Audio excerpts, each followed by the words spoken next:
지난주까지 12장을 끝내려고 했는데 도저히 물리적으로 하지 못했네요. 자, 계속해서 담당류 대사 쪽으로 356페이지로 갑니다. 지난번 시간 마지막에 해당 과정에서 여러 가지의 또 다른 것들이 공급원으로서 사용이 될 수 있다 그랬었죠. 그래서 글루코스 이외에 다른 단당류부터 한번 보도록 하겠습니다.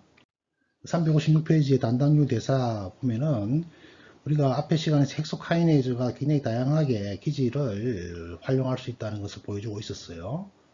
그래서 글루코스 이외에 플락토스나 만노스와 같은 다른 육탄당들도 이제 이런 헥소카이네이즈가 그 역할을 할 수 있습니다. 또 이제 갈락토카이네이즈라고 하는 것은 갈락토스에다가 인산기를 붙여주는 역할을 하고 있습니다. 자, 갈락토스를 먼저 한번 보도록 하겠습니다. 세 번째 줄 보게 되면은 갈락토스의 주요 이용 경로는 글루코스 6인산에서 글루코스의 1인산으로 변화시키는 과정인데 우리 교과서에서는 이것을 생략해 놓고 있습니다. 제가 자료를 가져와서 설명을 하려다가 그냥 생략을 하도록 하겠습니다. 그 대신에 여러분들이 꼭 알아야 할 질병 하나를 우리 교과서에 소개하고 있습니다. 갈락토스 혈증이라고 하는 질병입니다. 이 갈락토스 대사의 장애를 가지고 오는 질환이에요. 자, 지금 보고 계신 슬라이드를 한번 봐주기 바랍니다. 이 슬라이드의 그 보라색 부분을 한번 같이 한번 보도록 하겠습니다. 이 갈락토스 혈증은 갈락토스의 대사에 관여하는 효소가 장애가 나타나서 갈락토스가 축적이 되는 질병입니다. 그래서 에너지원으로 사용되어야 할 갈락토스가 비정상적으로 축적이 됨으로 해서 발육부진이라든지 구토, 황달, 설사 이런 증상이 나타냅니다. 5만에서 6만 명 중에 한 명으로 발생하네요. 근데 이것을 이제 적절한 시기에 치료하지 않으면은 목숨까지 잃을 수 있는 이런 질병입니다. 자, 이런 질병에 대한 것을 밝혀낸 사람이 아르헨티나 출신인 프랑스 과학자, 지금 사진을 보고 계시는 이분입니다. 이분에 의해서 이 갈락토스가 메타볼리즘에서 굉장히 중요한 역할을 하고 이것들에 관여하는 효소가 결여되어 있을 때 갈락토스 혈증으로 나타난다는 것을 처음 발견해서 노벨 화학상을 받게 됩니다. 가운데 표를 보게 되면 갈락토스 혈증의 분류가 나와 있는데 이것들은 어떤 유전자에 이상이 있느냐에 따라서 이런 다양한 종류의 질환으로도 할 수 있다는 것을 보여주고 있네요. 교과서 내용요. 그래서 갈락토스 1인산 또는 이 두 화합물 모두가 더 이상 대사에 관여하지 못하고 즉 이런 효소의 결핍에 의해서 축적이 되는 현상입니다. 그래서 우리 방금 슬라이드에서 봤듯이 정신지체, 백내장, 간 같은 기관의 비대 현상이 나타나겠고요. 표에서 결여된 효소에 따라서 유형 1, 2, 3으로 나누었듯이 이러한 세 개 효소 중에 어느 하나라도 유전적으로 결핍이 생겼을 때 생기는 질병입니다. 갈락토스는 주로 이제 우리가 우유에 있죠, 그죠? 우유에 있는 락토스이기 때문에 이 증상들은 보통 유아기에 나타납니다. 이 증상은 우유와 유제품의 섭취 제한을 통해서 완화될 수 있어요. 그래서 락토스가 없는 이런 갈락토스가 없는 우유를 이런 유전 질환 환자들에게는 먹여야 됩니다. 그래서 이런 그 유전 질환을 가지고 있는 어린애들을 위해서 특별한 성분의 이런 당들이 없는 분유를 만들어내는 그런 또 회사들도 있죠. 우리나라에서도 모 회사가 그 역할을 많이 해왔는데 최근 들어서 사회적 무리를 일으키고 있습니다만은요. 이 슬라이드 참고해 보시기 바랍니다. 그 다음 두 번째 플락토스 이용으로 갑니다. 자, 플락토스는 과당이라고도 이야기하죠. 과일 속에 많이 들어있기 때문에 과당이라고도 이야기하고 이것들은 이당류인 슈크로즈의 가수분해를 통해서 생성이 될 수가 있습니다. 자, 슈크로즈는 글루코스와 플락토스가 함유된 것이 슈크로즈죠. 글루코스와 플락토스가 1대1로 결합된 것이 이제 분해됨으로써 플락토스가 만들어지겠죠. 대부분의 조리 내에서 플락토스 인산화는 해당 과정 반응 2의 산물인 플락토스 6인산을 만들어냅니다. 척추 동물 내에 다른 경로가 존재하며 플락토카이네즈가 과당을 플락토스 1인산으로 인산화시킵니다. 이것은 이제 알돌레이즈에 의해서 분해되겠고 분해된 반응 산물은 해당 과정의 4의 산물로 들어가서 그 다음 경로를 이어나갑니다. 맨 밑에 보면은 이러한 이용 경로는 포스플락토스의 존재에 이것을 우회할 수 있는 방법을 또 택하기도 합니다. 이것은 식이 슈크로즈가 쉽게 지방으로 변환되는 점을 우리가 또 설명할 수 있는 거예요. 즉 슈크로즈가 우리 몸에 많이 들어오게 되면 이것이 지방으로 쉽게 갈 수 있는 게 바로 이것 때문에 그렇습니다. 자, 그 옆에 있는 이당류에 대해서 보도록 합니다. 음식에 가장 많이 들어가 있는 세 가지 당류가 보여주고 있는데요. 말토스, 락토스, 슈크로즈가 되겠고요. 말토스는 주로 이제 인공 설탕으로 접할 수가 있고 녹말에서 생성이 되죠. 그래서 락토스와 슈크로즈는 자연식품에 많이 들어가 있습니다. 그래서 말토스는 보는 바와 같이 밑에 있는 것과 같이 두 분자의 글루코스로 이루어진 것이고 락토스는 갈락토스와 글루코스, 슈크로즈는 프락토스와 글루코스로 구성이 되어 있죠. 각각은 말타제, 락타제, 슈크라제에 의해서 단당으로 이렇게 분해가 됩니다. 자, 이러한 육탄당들은 문맥을 통하여서 간으로 이동하죠. 그래서 이러한 이화작용을 거치게 됩니다. 그래서 분해가 단당류로 분해되는 거죠. 자, 락테아제 같은 경우를 한번 볼까요? 락타제는 모유 안에 들어가 있는 락토스를 소화하기 위해서 유아의 장에서 분비가 됩니다. 그러면은 갈락토스와 글루코스가 만들어지겠죠. 대부분의 포유동물은 젖을 뗀 후에는 우유를 섭취하지 않죠. 그래서 성인이 되게 되면은 이 락타제의 분비가 줄어듭니다. 이것은 정상적인 과정이에요. 자, 성인이 된 후에도 우유를 먹는다는 점에서 동물계에서 사람은 특별하죠. 우리는 이제 어른이 돼서도 유제품을 많이 먹지 않습니까? 성인의 락토스 결핍증은 백인에게서는 5에서 많게는 20%, 흑인은 75%, 특히 아시아의 인에서 굉장히 빈도가 높습니다. 이것이 이제 유당불내성, 유당불내증이라고 하는 것을 유발합니다. 그래서 우유나 락토스가 들어있는 유제품 먹게 되면은 우리가 설사를 일으키는 사람들, 여러분들도 아마 이런 사람 있을 거예요. 우유 같은 거 먹게 되면 설사 나타나시는 분들, 이런 분들이 바로 이 효소의 결핍에 의해서 생기는 겁니다. 그래서 응용을 보게 되면 락토스를 소화하지 못하는 정상인 유당불내성, 이것은 장에 있는 락타제의 결핍에 의해서 생깁니다. 지금 이 슬라이드에서는 이런 저당불내성, 유당이죠, 그죠? 유당, 락토스 인톨런스에 대한 내용을 설명을 해놨습니다. 시간 관계상 제가 생략할 테니까 여러분들 관심 있는 분들 이 표를 참고하여서 필요한 분들 알아두기 바랍니다. 자, 그 다음 글리세롤 대사 쪽으로 넘어갑니다. 자, 중성지방, 프리아시 글리세롤, 그 다음에 대부분의 인지질 소화는 글리세롤을 하나의 산물로 만들어내죠. 글리세롤에 이제 지방산이 붙어 있고, 안 그러면 인이 붙어 있으니까요. 그것이 이제 글리세롤 카이네이즈에 의해서 인산화됩니다.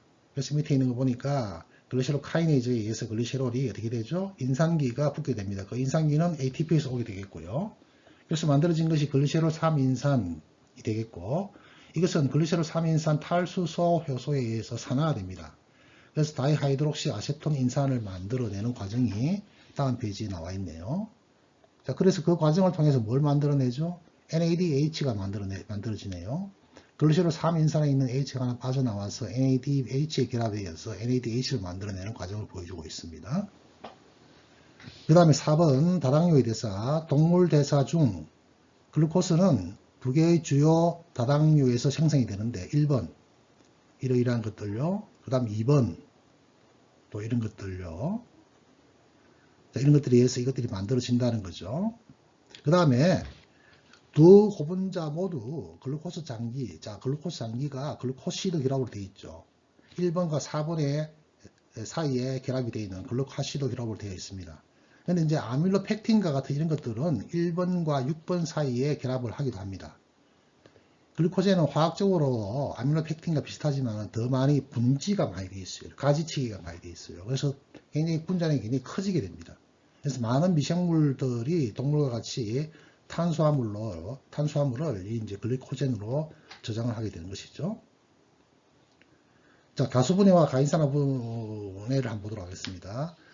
다당류 소화 및 글리코젠 동원은 글루코스 고분자의 비환원 말당을 단당류로 단계적으로 분해하는 과정을 것입니다. 분지되어 있는 많은 과정들이 있죠.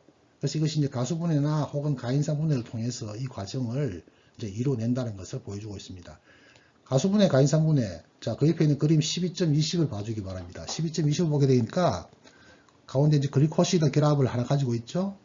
그래서 이것이 가수분해에 의해서도 각각의 단당류로 분해될 수도 있고, 가인산화 분해에 의해서 인산기가 들어가는 과정을 통해서도 이것이 이렇게 분해될 수가 있네요. 뭐 결국 가수분해는 뭐예요? 물이 더해져서 분해를 결합하는 것이고, 가인산 분해는 인산기가 더해져서 분해가 일어나는 과정이죠.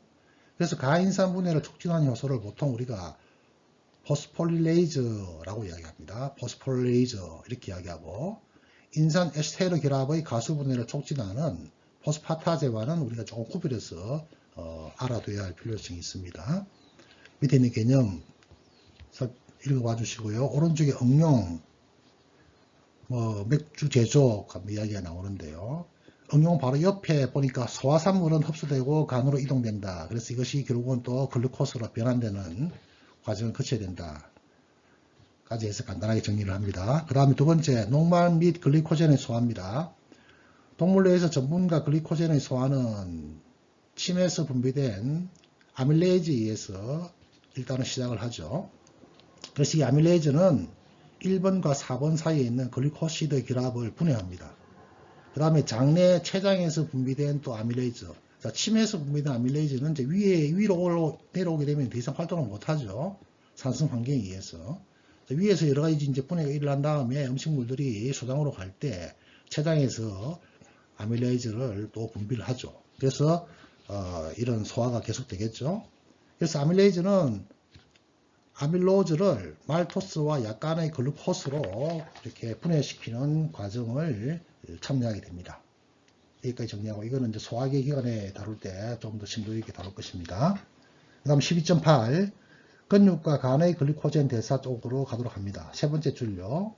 글리코젠은 몇 번 언급했듯이 골격근 수축에서 주요 에너지원으로 사용이 됩니다. 그러나 간은 대부분의 자체 대사 에너지를 지방산 산화로부터 생성하기 때문에 간 글리코젠은 매우 다른 역할을 합니다. 혈당 공급원으로서 이화작용을 위해서 다른 세포 조직들로 운반이 됩니다. 간은 주로 당 조절기 역할에 오히려 더 치중한다는 이야기죠.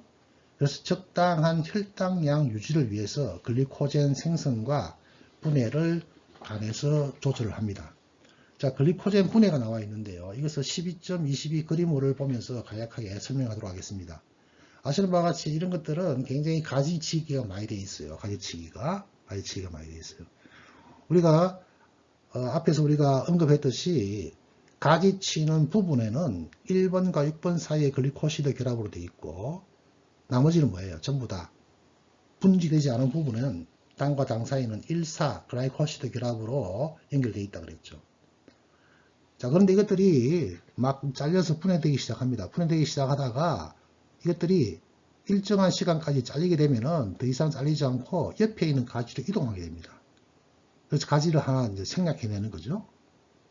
그래서 가지 제거 효소에 의해서 가지가 옮겨지는데 1, 6번 글라이코시드 결합에 의해서 분지되는 하나의 당은 이동되지 않고 남아 있습니다. 그럼 이것이 이제 가지 제거 효소라고 하는 것에 의해서 절단이 되는 모습이 두 번째 모습이고요. 그 다음에 자, 거기 보니까 보라색 위에 부분에 노란색이 이제 옮겨갔죠. 가지 제거 효소에 의해서 전이 활동에 의해서 이 옮겨간 것들은 또 하나씩 분해가 돼요. 여기 별표, 화살표, 삼각형으로 되어 있죠. 또 분해되다가 3개가 남으면 또 옮겨가요. 그럼 또 한 개 초록색 하나 남으면 또 그거는 가지 제거 효소 잘려나가고, 이런 식으로 해서 가지가 제거되면서 하나씩 당들이 분해되는 과정을 거쳐서 글리코젠 대사가 일어납니다. 이 역시 마찬가지로 생리학 시간에 여러분들이 소화 과정에서 다시 심도 있게 배울 것입니다. 다음 페이지 넘깁니다. 361페이지 12.9 글리코젠의 통합적 대사 조절로 갑니다. 자, 우리가 8장에서 글리코젠 분해 조절을 잘 알려진 조절 경로 예로서 우리가 설명을 했고, 계속 지금 연결되고 있어요. 이 결국은 뭐예요? 연속적인 효소 활성에 의해서 이것들이 일어나게 되는데, 이런 효소 활성은 효소작용에 의해서 정복될 수 있다는 게 이제 우리 첫 번째 이야기가 되겠습니다. 다음 페이지요. 자, 다음 페이지 두 번째 줄, 글리코젠은 가장 적극적으로 쓸 수 있는 대규모의 에너지 대사 공급원입니다. 몇 번 언급되었지만, 따라서 동물이 글리코젠의 동원을 빠르게 활성화시킬 수 있는 것은 에너지를 보존하는 측면에서 굉장히 중요한 역할을 합니다. 근육세포 내에서 에피네프린의 자극 후, 그 다음에 간세포 내에서 글루카곤이나 에피네프린의 자극 후에서 일어날 수 있는 글리코젠 분해의 호르몬적 조절을 밑에 그림 12.6에 요약을 해 놓고 있습니다. 자, 이거는 결국은 뭐예요? 이거는 뭘 만들어내기 위한 거예요? 당을 만들어내기 위한 거예요. 그렇죠? 그래서 인슐린과의 역할에 반대되는 역할을 하는 거, 글리코젠, 이것들이 이 자극에서 굉장히 글루카곤이 굉장히 중요한 역할을 한다. 이런 것을 보여주고 있는 것이죠. 자, 밑에 있는 그림을 한번 보도록 하겠습니다. 그림에 각각 1번에서부터 5번까지의 설명이 교과서에 연결되어 있습니다. 지금 이거는 당을 만들어내는 과정이니까 어떤 상황이에요? 저혈당인 상황이에요. 저혈당인 상황. 그러니까 어떤 호르몬이 작동하겠어요? 위에 제약했듯이 글루카곤이 작동하는 거예요. 글루카곤 말고 혈당량을 증가시키는 데 관여하는 것이 에피네프린이라고 언급한 바 있죠. 그래서 세포막계에 수용체에 이런 종류의 호르몬들이 와서 이제 결합을 하게 돼요. 이 펩타이드성 호르몬이니까 여기 와서 결합을 하겠죠. 자, 그렇게 되면은 우리가 옛날에 배웠던 G단백질을 경유하여서 아데닐산 코리화효소를 활성화시킵니다. 아데닐산 코리화효소는 무슨 역할을 하죠? ATP에서 사이클릭 AMP를 만들어내죠. 자, ATP에서 사이클릭 AMP를 만들어내니까 인산기가 두 개가 떨어져 나오는 파일로인산 PPI가 만들어지게 됩니다. 자, 그 다음에 두 번째 보게 되면은 이렇게 만들어진 사이클릭 AMP는 자, 이 단계가 활성화되기 위해서는 단백질 카이네이즈 A라고 하는 거, 우리가 중간고사천에서 우리가 다 배웠던 내용들이에요. 단백질 카이네이즈 A라고 하는 것이 중요한 역할을 하고 있는데, 우리 세포 내에서 이런 그 글루카곤이나 에피네프린에 의한 신호가 없을 때는 단백질 카이네이즈 A는 카탈라틱 서브 유니트 C라고 되어 있죠. 그 다음 레귤레이터리 서브 유니트 R이라고 되어 있어요. 이것들과 결합이 된 사업체 형태로 존재하는데 이때는 활성이 없어요. 왜? 카탈라틱 서브 유니트가 카탈라이즈 역할을 해야 되는데 레귤레이터 서브스트레이트에서 이놈들이 홀딩이 되어 있는 거예요. 그런데 사이클릭 AMP가 많이 만들어지면 어떻게 되죠? 이것들이 레귤레이터리 서브 유니트에 와서 결합을 함으로 해서 카탈라틱 서브 유니트가 이제 떨어져 나오는 거예요. 프리한 상태가 되는 거예요. 그래서 소 단위로 분리가 되는 거예요. 분리가 되어서 이것이 이제 활성화 형태로 바뀌게 되는 거예요. 활성화 형태로. 활성화 형태로 바뀌게 되면서 이것들이 그 다음 단계에 어떤 작용을 하느냐. 이 단백질 카이네이즈 A가 활성화되게 되면은 포스폴라이즈 B 카이네이즈라고 하는 거, 포스폴라이즈 B 카이네이즈라고 하는 것을 또 인산화시켜요. 이 효소 정폭 단계가 내려가는 거예요. 그래서 포스폴리라이즈 B 카이네이즈는 인산기가 붙게 되면은 이것이 활성화되는 거예요. 단백질 카이네이즈가 이놈을 활성화시키기 위해서, 즉 인산화시키기 위해서는 또 뭘 사용한다? ATP를 사용한다는 거예요. ATP를 사용하여서 이것을 인산기를 만들어주게 되는 거죠. 그러면 이것이 이제 활성화되는 거예요. 그래서 다시 말해서 프로테인 카이네이즈 AC 소단위가 활성화됨으로 의해서 포스폴리라이즈 B 카이네이즈를 활성화시킴으로써 활성화된 포스폴라이즈 B 카이네이즈 된다는 거예요. 그럼 이것이 다시 또 어떤 역할을 하죠? 포스폴라이즈 B를 또 활성형으로 바꾸게 되는 거예요. 그래서 4번 보니까 활성화된 카이네이즈는 비활성화된 포스폴라이즈 B를 활성화된 포스폴라이즈 A로 전환시키네요. 자, A 타입이 이제 활성형으로 바뀌게 되면은 이제 B를 A로 이제 표기를 바꿔서 표기를 하고 있네요. 이 과정에서 뭐가 필요하죠? 칼슘이 필요하고 또 인산기를 붙여주기 위해서 각각의 서브유니트에 인산기를 붙여주기 위해서 두 개의 ATP가 소비가 되네요. 자, 그렇게 해서 포스폴라이즈 A, 자, 이건 활성화된 폼이라고 그랬어요. 이것이 글리코젠을 뭘로 바꿔줍니까? 글루코스 1 포스페이트로 바꾸어줍니다. 그렇죠? 그래서 맨 마지막에 활성화된 포스폴라이즈 A는 글리코젠의 분해를 촉진하는, 세포 안에 축적되어 있던 글리코젠을 포당으로 분해하는 과정을 촉진시켜주는 활성을 나타냅니다. 그래서 결국 이제 호르몬에 의해서 글리코젠이 분해되는 과정이 단순하게 일어나는 것이 아니고, 첫 번째, 수용체와 결합하게 되면 G단백질맥에 아데닐산 코리아 효소에 의해서 사이클릭 AMP가 만들어지고, ATP에서 이 사이클릭 AMP는 프로테인 카이네이즈 A를 활성형으로 바꾸기 위해서 레귤레이터리 서브유니트에 붙어서 해리시키고, 활성화된 단백질 카이네이즈 A는 비활성화된 포스포라이즈 B 카이네이즈에다가 인산기를 전달시켜주는 역할을 하고, 그래서 활성화된 포스포라이즈 B 카이네이즈는 포스포릴레이즈 B라고 하는 것을 포스포릴레이즈 A로 바꿔줍니다. 자, 포스포릴레이즈 B는 비활성 형태고 A로 바뀌면 활성화 형태로 바뀐다 그랬죠? 어떻게 함으로 해서 인산화시키줌으로 해서. 그래서 결론적으로 이런 호르몬의 신호에 의해서 다단계 반응을 거쳐서 포스포릴레이즈 A가 활성화된다. 그럼 이것이 글리코젠을 분해하는 역할을 충실하게 해낸다. 이런 이야기가 262페이지 1번에서부터 5번까지 연결되어서 설명을 하고 있습니다.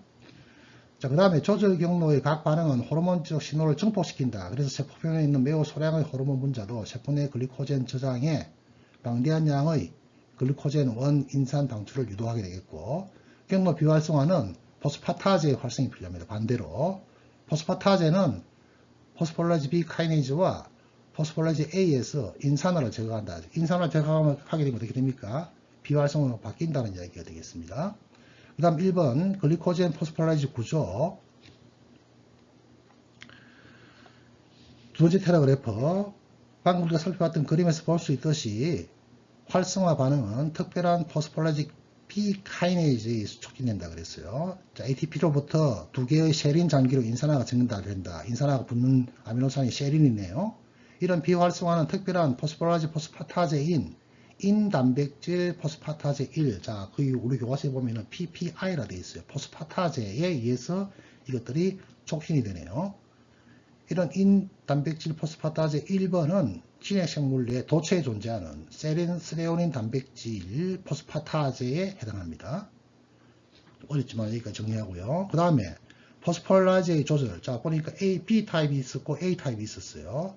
그래서 포스포라이즈 B 카이네이즈 또한 인산화에 의해서 비활성 형태에서 활성 형태로 바뀔 수가 있다 그랬죠. 자, 거기에 보니까 뭐 또 다른 효소가 여러 가지 관여하고 있는데 그거는 생략하도록 하겠습니다. 두 번째 테라그래프. 근육 내에서 글리코젠 분해를 활성화하는 주요 호르몬은 에피네프린이며, 그 다음에 부신 수질에서 분비되어서 근육세포 막 특정 수용체에 결합을 하고요.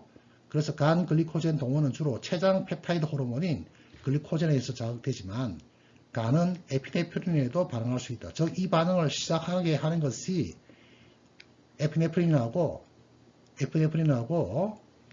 글루카곤에 의해서 자극이 되는데, 근육 같은 경우에는 주로 에피네프린에 의해서, 간은 두 개 다 의해서 반응할 수 있다. 이런 이야기입니다. 그래서 우리가 살펴본 12-6은 비교적 수가 적은 에피네프린과 같은 호르몬 분자가 잠시 동안 글리코젠에서 글루코스 1인산, 왼쪽에 있는 그림 5번 까맣게 되어 있는 5번 경로가 되겠죠. 인산으로 다량의 변환을 할 수 있다는 것을 우리가 방금 살펴봤습니다. 그 다음에 에피네프린은 다양한 조건에 의해서 필요하거나 필요하지 않은 반응을 나타내는 거예요. 세 번째 줄. 에피네프린은 다양한 생리적 반응들, 예를 들어서 힘의 강도 증가와 심장 박동의 증가와 같은 반응들을 유도합니다. 이런 심장 효과는 첨가된 세포 내에 있는 칼슘에 의해서 나타나는, 자, 거기 보게 되면 포스포릴라이즈 B가 A로 활성형으로 될 때 뭐가 필요합니까? 칼슘이 필요하다는 것을 우리 교과서 그림에서 보여주고 있어요. 그래서 칼슘이 있어야지만이, 적절한 농도의 칼슘이 존재해야지만이 이것이 사이클릭 AMP에서 시작하는 이 경로가 완성이 된다는 거죠. 사이클릭 AMP는 지방 분해 자극과 글리코젠 생성 저하와 같은 다른 대사 과정에서도 중요한 역할을 합니다. 개념 에피는 두 개 참고해 주시고요. 그 다음 글리코젠 분해 경로.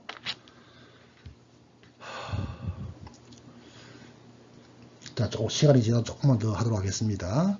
자, 먼저 글리코젠 신호 경로 포스팔라이즈 반응에 대해서 살펴보고, 경로 초기 호르몬 신호에서 우리가 앞에 살펴봤다까지 해서 우리가 12.26의 그림 설명이에요. 그 다음에 호르몬은 세포 바깥쪽 세포막에 붙어있는 특정 수용체와 결합을 하고 아데노신 고리와 해소까지 했었어요. 다 1번요. 사이클릭 AMP 의존성 카이네이즈 설명 들어가도록 하겠습니다.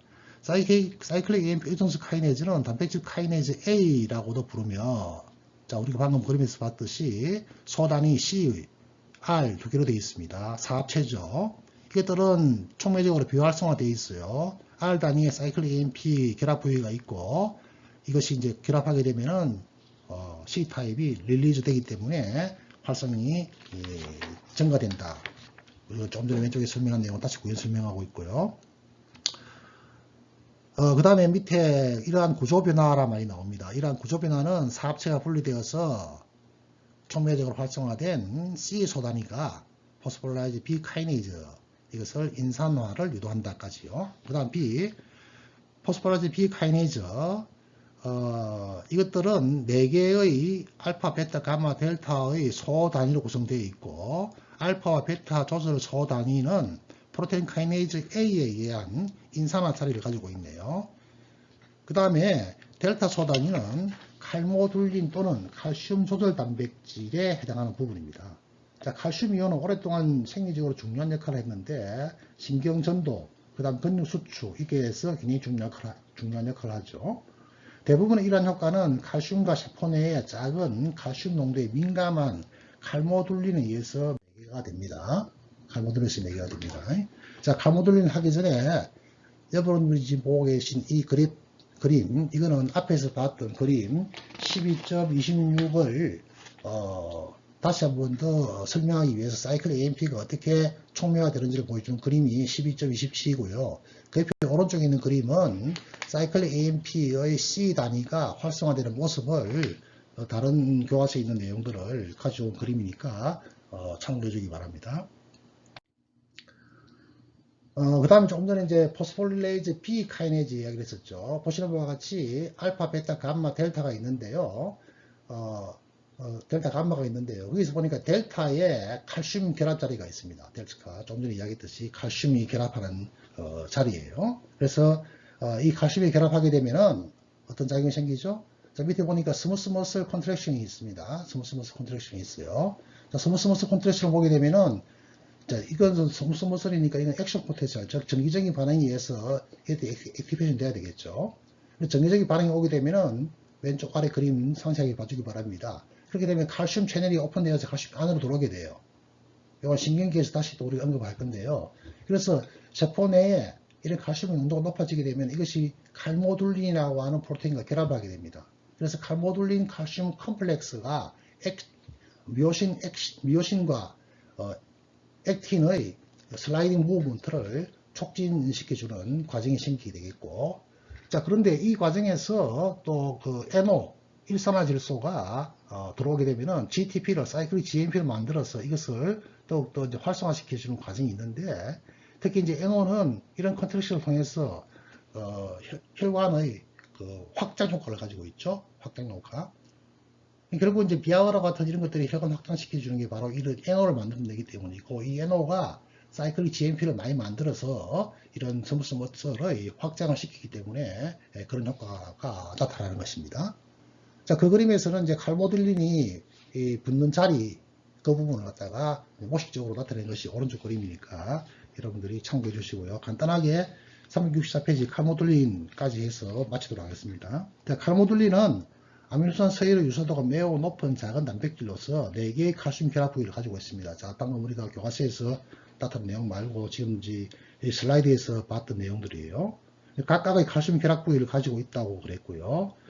10번째 줄로 내려갑니다. 결합은 주요 단백질 내 구조 변화를 자극합니다. 그래서 이제 칼슘이 결합하게 되면은 지금 보고 계시는 그림, 오른쪽 그림처럼 구조적 변화를 보여줘요. 맨 오른쪽 그림 보니까 파란색으로 1번, 2번, 3번처럼 보면 구조가 막 바뀌죠. 그죠? 칼슘이 결합함으로써 구조가 막 바뀌는 거예요. 그런 구조적 변화를 자극하고 더욱더 밀집해져. 더 이렇게 촘촘하게 모여들죠. 그래서 나선형 구조를 만들어요. 그거 보니까 알파 헬릭스는 이렇게 꼬여가지고 있죠. 이런 것들로 인해서 친화성이 증가되는 거예요. 그 다음에 포스폴리라제 B 카이네이즈의 경우에 칼모듈린은 이 효소의 내장된 소 단위로서의 특별한 역할을 합니다. 따라서 글리코젠 분해 경로는 세포 내 사이클릭 AMP의 농도와 칼슘의 농도와 사이클릭 AMP 수치에 의존적이다라는 결론을 내릴 수가 있죠. 이 의존성은 특히 지금 제가 이 슬라이드에서 보여드린 것처럼 근육에서 굉장히 중요한 역할을 하고 근육 수축이 사이클릭 칼슘2 방출에 의해서 자극이 되는 것이죠. 그러므로 칼슘 이것은 근육 수축을 위한 에너지 기질 제공, 그 다음에 근육 수축 자체를 위한 역할 두 가지에 모두 관여하고 있음을 알 수가 있습니다. 오늘 여기까지 하도록 하겠습니다. 시간이 좀 오버됐네요. 수고하셨습니다.